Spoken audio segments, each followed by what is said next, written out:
All right. You're really excited about your loose tie. I am, but now I feel like it's, because it's a little loose, now it's askew. I don't want it to be both loose and askew. I want it to be loose, but not askew. Anyway, as if we needed more convincing. This morning there is evidence, hard evidence, that crews are indeed in town to shoot part of the next Superman movie. Our cameras were checking things out down at Union Terminal yesterday. Spotted large trucks in the Museum Center parking lot. We also spotted signs that said "to set" and "catering." Meet me at catering. Union Terminal, of course, actually served as the original inspiration for DC Comics' Hall of Justice. The Museum Center's calendar says it's closed today for a private event, and it's expected and hoped that it will serve at least in some way as a backdrop for some of the scenes for director James Gunn's highly anticipated Superman movie. Well, crews are also expected to shoot scenes this afternoon in the Lytle Tunnel. ODOT confirms that the southbound lanes will be closed for up to 15-minute intervals today between 4 p.m. and 6 p.m. for a movie shoot. So, boy. Yeah. Now, the only bad thing about that is that it's rush hour between 4 and 6. So that's kind of a time to know that if you normally travel southbound 71, they said they think about 2 15-minute closures. Okay. During 4 to 6. But you never know with a movie. For them, why it had to be that time of day. Right. I don't know if they needed to be able to see traffic on the other side. Right. Do you know what I mean? Coming Or at you, what? yeah. Because that's a really difficult time of day. I wonder how much that costs you. I know. You know what I mean? If you're shooting a big movie, like, hey, I need you to shut down a major interstate for like a period of time in because you'll rush need hour. lots. I know police are going to be on the scene. Right. They said directing traffic and doing all that stuff. So you need the police. You need all kinds of it. crews. Yeah. Yeah. And by the way, say you're not going to be out there driving around, but you know now because you've heard us. If you know somebody, call them because tomorrow, dollars to donuts.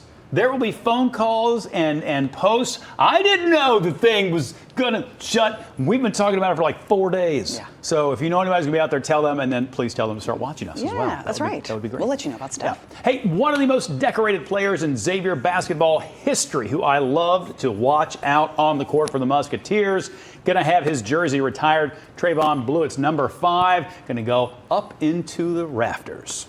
The Mount Rushmore, that's what I call it. So it's just to be on that for Xavier, it means a lot. I mean, there hasn't been a guy to have the jersey retired in years. So to be able to be the first since David West, it means a lot, and I'm honored to be on that special list.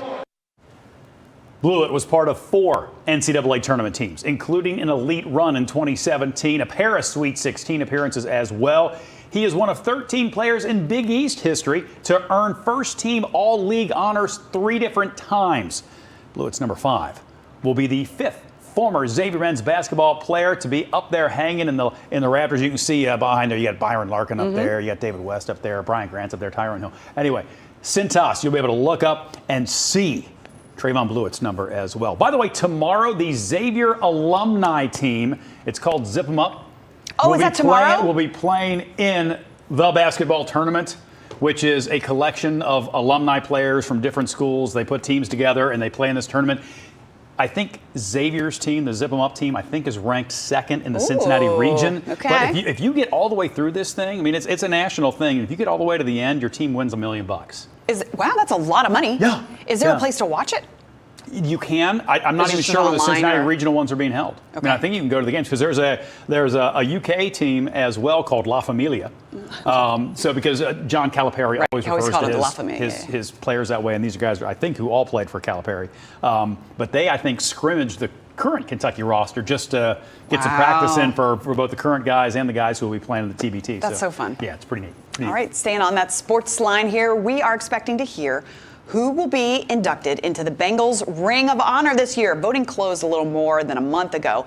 And these were the options given to Bengals season ticket holders. You got Jimmy Breach, James Brooks, Chris Collinsworth, Corey Dillon, David Fulcher, Tim Crumry, Dave Lapham, Max Montoya, Lamar Parrish, Bob Trumpy, and Reggie Williams. I mean, I don't know how you can't go wrong with any of them, but today's 2 new inductees will join last year's class, Boomer Esiason and Chad Johnson, and we'll be covering the announcement, so expect an update on Local 12 and Local12.com. It's kind of hard to pick 2, but I kind of hope Jimmy Breach is one of them. Yeah. First of all, I think he's such a really good dude on top of everything else. But is Jim Breach still the all-time scorer for the Bengals?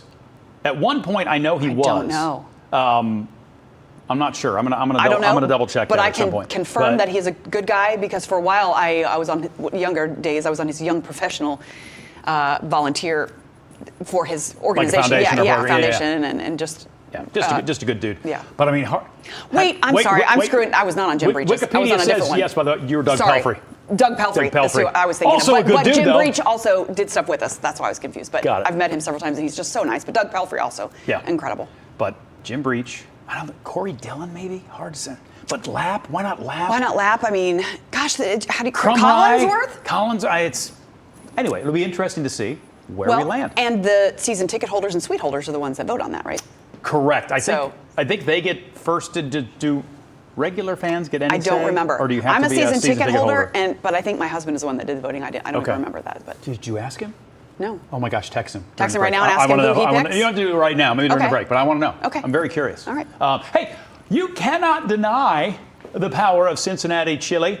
Skyline Chili is USA Today's #1 regional fast food chain. It beat out 9 other spots picked by editors and then ultimately voted on by the public.